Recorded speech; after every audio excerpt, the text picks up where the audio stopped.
अस्सलाम वालेकुम गाइस, कैसे हैं आप। उम्मीद करता हूं कि आप सब खैरियत से होंगे, खुश होंगे और हमारी दुआ है कि आप हमेशा खुश रहें, हंसते और मुस्कुराते रहें। मेरा नाम है रहमान अनवर मैं मोहम्मद इकबाल। और आज हम जिस वीडियो प्रेक करने जा रहे हैं इस वीडियो का टाइटल है अब जज को हिजाब पर धमकियां दी जा रही हैं। मतलब कि जिन्होंने भाई हिजाब के इशू पर जो उन्होंने फैसला सुनाया था उनको अब धमकियां दी जा रही हैं।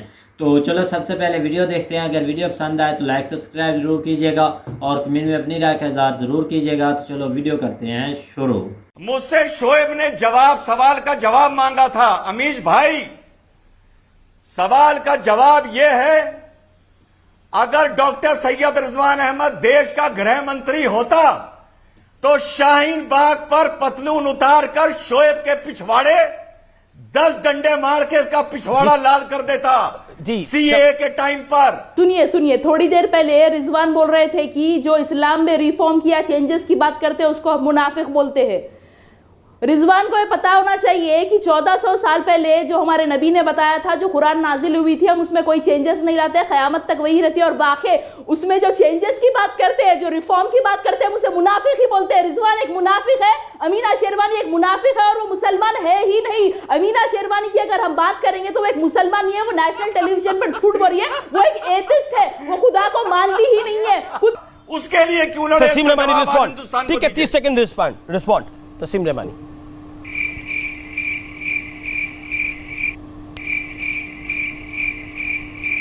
तस्लीम रहमानी बोलिए जवाब।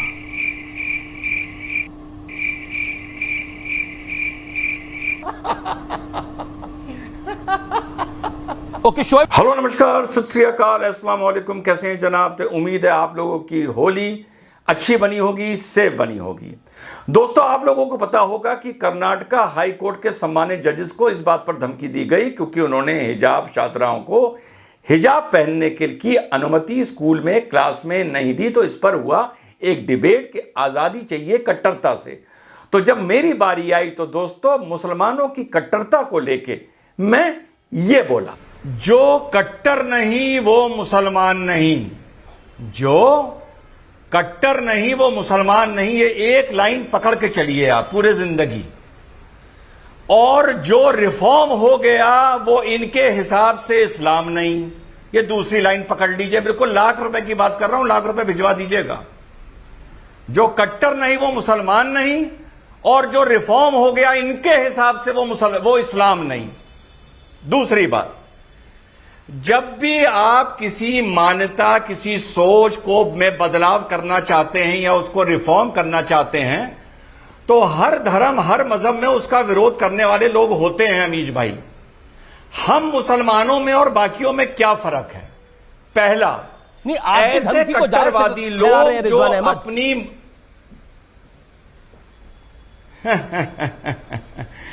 मैं इन लोगों के हिसाब से समझा रहा हूं कि ये अपने हिसाब से समझाऊं या इनके हिसाब से समझाऊं? किसके हिसाब से समझाऊं? आप अपने हिसाब से समझाइए, आजादी है।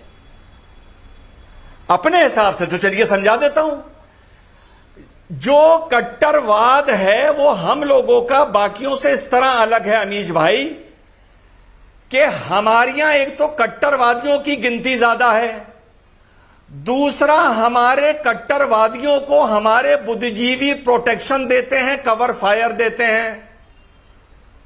अभी 1 साल पहले पाकिस्तान के जज का, करेक्ट 1 साल पहले एंटी टेरर सेल का जज था, उसकी फैमिली को गोली मार के हत्या कर दी 1 साल पहले। और जो भी इस कट्टरवाद के खिलाफ बोलेगा उसको ये इस्लाम का दुश्मन समझेंगे, उसको ये मुनाफिक कहेंगे, उसको ये कादियानी कहेंगे। और जो मुसलमान इनके खिलाफ बोलेगा उससे ये ज्यादा नफरत करेंगे बनिस्बत किसी भाजपा के या किसी यहूदी के या किसी ईसाई या हिंदू के। तो ये जो कट्टरवाद है ये पूरी दुनिया में एक सा है जी। डिपेंड करता है कि छूट कितनी मिली हुई है। अमीश भाई बात खत्म करने दीजिए, बात खत्म करने दीजिए। तस्लीम रहमानी फिर। डिपेंड करता है कि छूट कितनी मिली हुई है। पाकिस्तान अफगानिस्तान में 100% छूट मिली हुई है, वहां ये आदमी को छुट्टे ही गोली मार देते हैं। पाकिस्तान में 50% मिली हुई है, वहां थोड़ा सोच समझ के मार देते हैं। बांग्लादेश में 20% मिली हुई है, हिंदुस्तान में 10% मिली हुई है, तो ये अपने दांत किटकिटा के रह जाते हैं। तो सुना साथियों, मेरा बिल्कुल बैलेंस अप्रोच है कि अपनी मानता, अपने धर्म, अपना मजहब, आप जो भी नाम दे दें, रिलीजन, हमारे जो यकीन होते हैं, जिन पर हम विश्वास करते हैं, उनको लेके सब जगह कट्टरता होती है। लेकिन फर्क बस इतना है कि हम मुसलमानों में दूसरे की तुलना में बहुत ज्यादा होती है, और जब कोई हम में से कोई हिंसक बात करता है तो उसको रोकने टोकने के लिए हमारे पढ़े लिखे, हमारे शिक्षित, हमारे आलिम, हमारे बुद्धिजीवी खड़े नहीं होते हैं, और जो बोलता है, रोकता है, जो बात करता है रिफॉर्म की। एक तो जाहिल हमेशा ये समझते हैं कि रिफॉर्म का मतलब ये होता है कुछ चीज बदल दो। बदलना और रिफॉर्म में बहुत जमीन आसमान का फर्क है। बदलना और बदलाव में जमीन आसमान का फर्क है। तो अगर हम ये कहें कि हम में, अब मुसलमानों में, मान लीजिए कानून ना आता उससे पहले ही अगर हम ये कहते कि अब हम लोगों में बदलाव आ गया है, तलाक बिद्दत को अब हम नहीं मानते हैं, हम तलाक बिद्दत को एक जेन्युइन तलाक, एक्चुअल तलाक नहीं मानते हैं, जो लोग पहले मानते थे वो मानते थे, तो इसको बदलाव कहा जाता है। इसको इस्लाम को या कुरान को बदलना नहीं कहा जाता है। लेकिन जितनी जाहिल में अकल होगी वो उतना ही जवाब देगा। और जब मैंने ये कहा कि जो भी रिफॉर्म की बात करता है उससे मुसलमान, अगर वो मुसलमान रिफॉर्म की बात कर रहा है तो ज्यादा नफरत करता है बनिस्बत किसी गैर मुस्लिम, यहूदी, ईसाई, हिंदू जनसंघी के। तो सुनिए, इस देश में नई इंट्रोड्यूस हुई मोहतरमा जाहिल ने क्या जवाब दिया। सुनिए, थोड़ी देर पहले रिजवान बोल रहे थे कि जो इस्लाम में रिफॉर्म किया, चेंजेस की बात करते हैं, उसको हम मुनाफिक बोलते हैं। रिजवान को ये पता होना चाहिए कि 1400 साल पहले जो हमारे नबी ने बताया था, जो कुरान नाजिल हुई थी, हम उसमें कोई चेंजेस नहीं लाते, क़यामत तक वही रहती है। और वाकई उसमें जो चेंजेस की बात करते हैं, जो रिफॉर्म की बात करते हैं, हम उसे मुनाफिक ही बोलते हैं। रिजवान एक मुनाफिक है, अमीना शेरवानी एक मुनाफिक है, और वो मुसलमान है ही नहीं। अमीना शेरवानी की अगर हम बात करेंगे तो वो एक मुसलमान नहीं है, वो नेशनल टेलीविजन पर झूठ बोल रही है, वो एक एथिस्ट है, वो खुदा को मानती ही नहीं है। वो ही घिसा पिटा इनका रिकॉर्ड कि इस्लाम बदल नहीं सकता, कुरान बदल नहीं सकता। कौन इनसे इस्लाम बदलने की बात करता है, कौन कुरान बदलने की बात करता है? जब जवाब नहीं होता तो यही कह के अटैक करने लगते हैं कि तुम इस्लाम को बदलने की बात कर रहे हो। या तो ये बदलाव और रिफॉर्म का मतलब नहीं जानते, इतने जाहिल हैं, या ये जान के अपनी एक अजीब सी आइडेंटिटी बनाने के लिए इतनी जाहिलता पेश करते हैं या परोसते हैं। अब आगे चलते हैं। अच्छा, इससे पहले मैं आगे चलूं दोस्तों, thank you so much for your love and support. YouTube पर हमारे 3 लाख सब्सक्राइबर 3 लाख प्लस हो गए हैं, और 3 लाख शायद आजकल में फेसबुक पर भी होने वाले हैं। लेकिन दोस्तों, फेसबुक पे या यूट्यूब पर मेरे 3 लाख सब्सक्राइबर्स, और मिशन भारत में 24,000। मिशन भारत 24 कैरेट गोल्ड है मेरे भाई।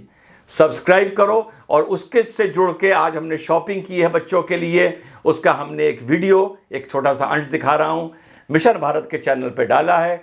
हमारे पिन कमेंट में मिशन भारत का लिंक है, प्लीज उसे सब्सक्राइब करो और मिशन भारत का एक हिस्सा बनो, मिशन भारत में कंट्रीब्यूट करो। हम आपसे और कहां कुछ मांग रहे हैं, सिर्फ सब्सक्रिप्शन और व्यूज ही तो मांग रहे हैं। तो आगे चलते हैं। अब जब आगे बात बढ़ी, मैंने इनसे जो मेरा एक पेटेंट कोशिश करता हूं, एक डिबेट में एक सवाल पूछूं, एक सवाल पूछा। पहले सवाल सुनो क्या था। रहमानी साहब पढ़े लिखे आदमी हैं, डॉक्टरेट हैं, कट्टरता पर इनसे एक सवाल पूछ लीजिए, एक सवाल और जवाब जरूर लीजिएगा। डायरेक्ट पूछिए आप। 1 महीने से हम लोग सुन रहे हैं कि हिजाब का जिक्र कुरान में है, इस मारे हिजाब के लिए ये लोग टीवी पर आके उसकी बहस कर रहे हैं, क्योंकि कुरान में जिक्र है। जरा रहमानी साहब से ये पूछिए कि तल्लाक़े बिद्दत का जिक्र तो कुरान शरीफ में नहीं था, तो फिर 1 साल तल्लाक़े बिद्दत के लिए क्यों आप लोगों ने लड़ाई लड़ी और क्यों बहस करी और क्यों कट्टरता दिखाई? हिजाब का तो है ना, बिद्दत का तो नहीं था। सुना? अब इसका जवाब सुनो।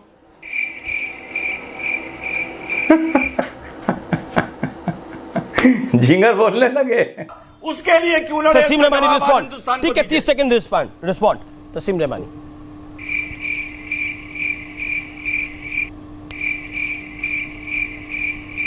तस्लीम रहमानी बोलिए जवाब।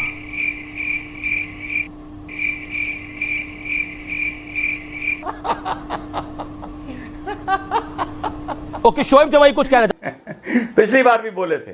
अब जब ये सवाल जामवंत के भाई तक पहुंचा तो सुनो उसने क्या जवाब दिया। ठीक है, आपने कहा कि ये इस्लामिक स्कॉलर हैं और इनको इस्लाम का नॉलेज बहुत है। नहीं अमीश भाई, और अमीश भाई मैं जवाब दे रहा हूं। अमीना शेरवानी जी ने भी बहुत सारे इस्लाम के बारे में सवाल पूछा। मुझे सिर्फ इतना बता दीजिए, मैं आपकी सारी बात मान लूंगा। आप इस्लामिक स्कॉलर हैं, सिर्फ इतना बता दीजिए साहब कि इस्लाम में गुस्ल और वुजू के कितने फर्ज हैं और क्या क्या हैं, सिर्फ इतना बता दीजिए जो बेसिक है। सिर्फ इतना बता दीजिएगा तो मैं मान लूंगा कि आप पढ़े लिखे इस्लामिक स्कॉलर हैं। हिजाब का जिक्र कुरान में है, इसलिए हिजाब कर रहे हो। तल्लाक़े बिद्दत क्यों कर रहे थे? गुस्ल के और वुजू के फराइज बता दी। सवाल क्या है? सवाल यह है कि अगर आप ये कहते हो कि कुरान शरीफ में ढकने का जिक्र आया है और उसके दम पर आप ये जिद कर रहे हो कि हम हिजाब स्कूल में पहनेंगे, तो तल्लाक़े बिद्दत का तो जिक्र कुरान में नहीं था, तो तब क्यों तल्लाक़े बिद्दत के लिए जिद कर रहे थे? इसका मतलब तुम्हारी फितरती जिद करने की है। तो पता है जवाब क्या दे रहा है कि गुस्ल के तरीके बताओ, वजू के फर्ज बताओ। गुस्ल मीन नहाना, कि कब कुल्ली करनी है, कब नाक में पानी देना है, कैसे मुंह धोना है, कैसे हाथ धोने हैं। यार ये बदकिस्मती है कौम की कि चलो भले हमसे उनका आर्गुमेंट है, मतभेद है, इतने जाहिल लोग कौम को रिप्रेजेंट कर रहे हैं। सवाल ये पूछा जा रहा है अब टीवी पे, उसको जाहिल को कौन बताए कि ये हनफी के हिसाब से वजू पूछ रहा है या हनबली के या सैफई के। अब इतनी डिटेल में मैं इन जाहिलों के साथ जा नहीं सकता। तो ये इस कौम की बदकिस्मती है। भले मुझसे किसी की ना फटे, भले मुझसे कोई एग्री ना करे कि इतने जाहिल लोग आके नेशनल टीवी पर इस कौम को रिप्रेजेंट कर रहे हैं। मैं तो एक सोशल रिलीजियस कमेंटेटर को रिप्रेजेंट कर रहा हूं, एक वकील को रिप्रेजेंट कर रहा हूं। मैं कौम को रिप्रेजेंट नहीं कर रहा हूं। ना मैंने कभी कहा कि मैं कौम का स्पोक्स पर्सन हूं या रिप्रेजेंटेटिव हूं, लेकिन इनको यही बता के इंट्रोड्यूस किया जाता है। ये कौम की और देश की और समाज की बदकिस्मती है। अब आगे चलते हैं। मेरे सवाल का जवाब तो रहमानी साहब ने दिया नहीं। अब उन्होंने कहा कि हमको हर जगह रिप्रेजेंटेशन चाहिए, हमारी भी हिस्सेदारी होनी चाहिए। अरे यार बिल्कुल होनी चाहिए हिस्सेदारी, कौन मना कर रहा है, लेकिन हिस्सेदारी के लिए शिद्दत से मेहनत तो करो, हिस्सेदारी मिलेगी। तो मैंने सुनो पहले उन्होंने क्या किया, क्योंकि देश के हर तबके को देश के सिस्टम में मौजूदा रहना चाहिए, एक राइट टू डिसेंट देना चाहिए। सुना? तो मैंने कहा भैया फैजल साहब, शाह फैजल साहब ने क्या इस देश को दिया? उनको तो देश ने सर पर बिठाया था, आईएएस का टॉपर बनाया था। अब जब मैं कहूंगा कि शाह फैजल को तो आईएएस का टॉपर तक पहुंचा दिया था, तो पता है क्या कहेंगे? अबे चल जा। अरे अल्लाह के फजलो करम से बना था, अपनी मेहनत से बना था, अपनी मां की दुआओं से बना था। ये इसमें सिस्टम क्या है? सिस्टम का कौन सा एहसान है? तो जब तुम सेलेक्ट नहीं किए जाते, तो जब तुम सिस्टम को गाली देते हो, तो जब तुम्हें यह सिस्टम सर पे बिठाता है और आईएएस आईपीएस में सिलेक्शन करता है, तब कम से कम एहसान फरामोशी के ये जो चद्दर ओढ़ रखी है, हिजाब जो बेशर्मी का ओढ़ रखा है, इससे बाहर निकल के आओ और इसी सिस्टम को एक बार थैंक यू तो कहो। जब सेलेक्ट नहीं होते तो इसी सिस्टम को गाली देते हो ना, पर जब सेलेक्ट होते हो तो मां की दुआओं को याद करते हो, तब सिस्टम को याद नहीं करते हो। अमीश भाई, रिजवान जी भी मुसलमान। अभी रहमानी साहब ने कहा कि सिस्टम में सबको हक चाहिए। शाह फैजल को भी हक मिला था, शाह फैजल को भी इस देश ने हक दिया था, सर पे बिठाया था, सर पे। आईएएस टॉपर, क्या दिया इस देश को, क्या दिया इस देश को सिवाय कट्टरवाद के और सिवाय इस देश के प्रति नाफरमानी। ओके, तस्लीम रेमानी रिस्पॉन्ड टू रिजवान। शाह फैजल को भी हक दिया था, लेकिन क्या मिला? 10 सेकंड तस्लीम रेमानी। देखिए, ये डेविएशन है डिबेट से, ये डिबेट से डेविएशन है। Why? आपने बात की कट्टरता की, शाह फैसल ने क्राइम किया है तो उसको भी जेल में जाना चाहिए। जो भी कॉन्स्टिट्यूशन के खिलाफ होगा। फिर जब दोस्तों जाहिल ने मुझे आखिर तक मेरे सवाल का जवाब नहीं दिया कि भैया तलाक बिद्दत पर क्यों जिद कर रहे थे जबकि वो कुरान में नहीं है, और हिजाब की जिद कर रहे हो कुरान की आयत का वास्ता देके, जब पूछता रहा नहाओगे कैसे, वजू कैसे करोगे,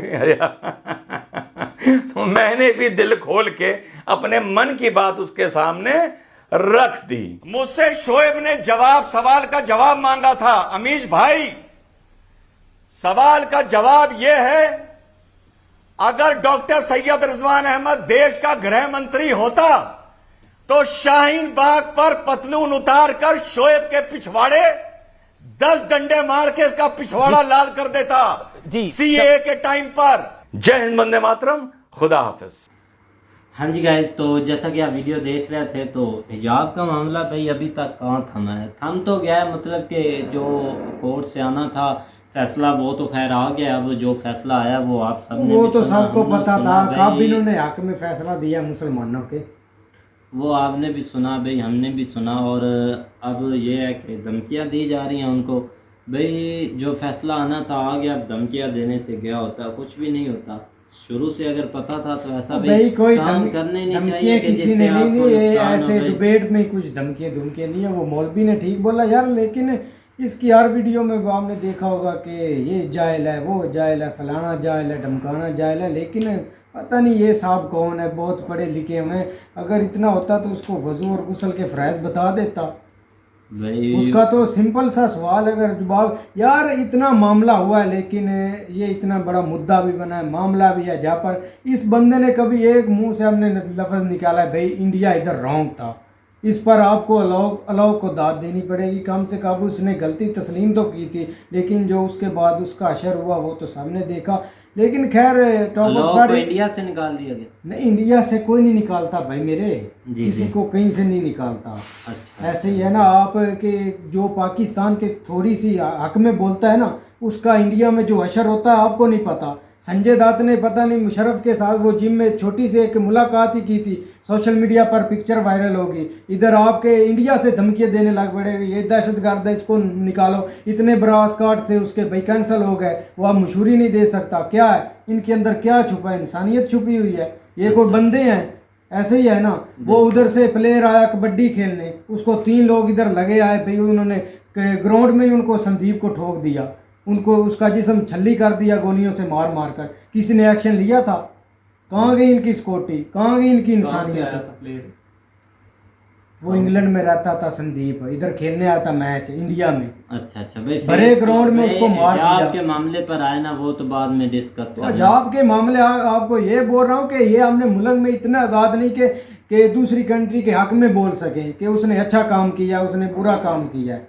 ये आपको एक बता रहा हूँ। असल में मैं बताता हूँ, रिजवान का ये असल में पॉइंट था कि ये इस्लाम का लबादा ओढ़ के जो ये दरमियान में ये चीज़ें बनाते हैं ना, वो उसके ऊपर वो थोड़ी सी रोशनी डाल रहे हैं तो ये किस तरह जो है ना ये ब्लैक मेल करते हैं मामला। हालांकि इसका दूर दूर तक तल्लक नहीं होता, क्योंकि इस्लाम इतना भी सख्त नहीं है कि वो बंदे को हर तरफ से जो है ना वो मामले वो जीना ही उसको नहीं चाहिए। हर तरह की वहाँ पे आज़ादी भी है, बहुत से मामलात हैं, अगर हम सही तरीके से उसके ऊपर अमल करें तो उस तरह का कोई मुझे तो दीन नज़र आता ही नहीं है। जितना वो साफ़ सुथरा ये सारी चीज़ें उसके अंदर हैं वो हम पढ़ते नहीं हैं, लेकिन ये 2-4 पॉइंट हमारे जहन में बने हुए हैं, हम उसमें पूरी एक इंसानी ज़िंदगी जो है ना उसके ऊपर उन्होंने उसके अंदर डिस्कस की हुई है इस्लाम में, कि आप रहने का, सोने का, उठने का, बैठने का, लोगों के साथ चलने का, मेल मिलाप, लोगों से जो है वो लेन देन का, हर तरह की जो है ना वो चीज़ें उसमें बताई गई हैं, सिखाई गई। लेकिन हम जो है ना 1-2 चीज़ों के पीछे पड़े हुए हैं, बस उसके ऊपर ही हम जो है ना वो धड़ाधड़ लगे हुए हैं, अपने एक लेकिन रही हाई कोर्ट की फैसले की बात, वो तो सबको पता था, उधर के मुसलमानों को भी, इधर पाकिस्तान से ऑल ओवर वर्ल्ड जितने मुसलमान इसको मतलब कि देख रहे थे फैसले को, वो सबको पता था कि इनके हक में फैसला होगा। इस पर कोई हिडन वाली चीज़ नहीं रखी हुई थी किसी ने। बिल्कुल भाई, लेकिन उनको लेकिन मुसलमानों को थम जाना चाहिए भाई, जब नहीं पहनते अपनी मतलब कि स्टडी कंप्लीट करें और गुलामी की ज़िंदगी में जिए, यही उनके मुकद्दर में लिखा है और लिखा रहेगा। गुलामी की ज़िंदगी, उस दिन आप भाई कहाँ थे जिस दिन आपने वो इंटरव्यू देख रहे थे कि लोग बोल रहे थे हम तो खुले आम जी रहे हैं। इधर से प्राइम मिनिस्टर इमरान खान साहब की स्पीच वो जो इन्होंने दी थी, उस पर क्वेश्चन वहाँ से पूछ रहे, वो तो बोल रहे थे हमें आज़ाद है, वो अपनी कंट्री को सबसे पहले देखिए, अपना संभालें फिर हमारी तरफ आएँ। उनके तो भी बात सुने, वो भी मुस्लिम थे, वो भी हिंदुस्तान में रह रहे थे, आज़ादाना रह रहे हैं। मैं तो बोलता हूँ इतने अच्छे से रह रहे हैं, आपने देखे नहीं मुसलमान के वहाँ के भाई, वो रईस मुसलमान हैं, कैसे वो रह रहे हैं, इतनी अच्छी ज़िंदगी बसर कर रहे हैं भाई। कुछ ऐसी चीज़ें देखो, आपकी आंखें खुले ना, इधर बैठे रह करो कि यहाँ पे हो गया वो हो गया। आपके माइंड में ये पता नहीं आप कौन सा सोशल मीडिया स्क्रॉलिंग करते हैं, कुछ ऐसी चीज़ें देखें कि कुछ पॉजिटिव पॉइंट आप देखें, ठीक है ना। अगर 5 पॉइंट आप देखते हैं कि अगर उसमें आपने नेगेटिव चीज़ देखनी है, आपको नेगेटिव मिलेगी। जब आपको उसको पॉजिटिव चीज़ लेकर देखेंगे ना, आपको अच्छी चीज़ें मिलेंगी। बहुत अच्छे लोग हैं, बहुत ही अच्छे लोग हैं, ठीक है ना। ये नेगेटिव हर जगह होती है, चाहे पाकिस्तान हो और चाहे हिंदुस्तान हो। आप कभी ना बोलना कि हिंदुस्तान पाक है और कभी ना बोलना कि पाकिस्तान पाक है, कोई भी पाक नहीं। ऐसी चीज़ें हर जगह पर होती हैं। यहाँ पर भाई भाई की नहीं बनती तो ये दो भाई, पाकिस्तान और हिंदुस्तान दो इतनी बड़ी भाई कंट्री है, ये इनकी कैसे बन जाएगी। कुछ पॉजिटिव पॉइंट लेकर सामने आए तो आपको इन चीज़ों का पता चल जाएगा, ठीक है ना। और इन चीज़ों को देखें और ये ना सोचें कि हिजाब उनके हक में फ़ैसला दे दिया, इनके हक में फ़ैसला दे दिया। फ़ैसला जो आना था उन्होंने ठीक से दिया होगा, ठीक है भाई। और इन चीज़ों को देखें, हम आपके सामने हाथ जोड़ते हैं ऐसे भाई। तो उम्मीद करते हैं कि गाइस आपको वीडियो पसंद आएगी। अगर पसंद आए तो लाइक सब्सक्राइब ज़रूर कीजिएगा और कमेंट में अपनी राय का इज़हार ज़रूर कीजिएगा। अल्लाह हाफिज़।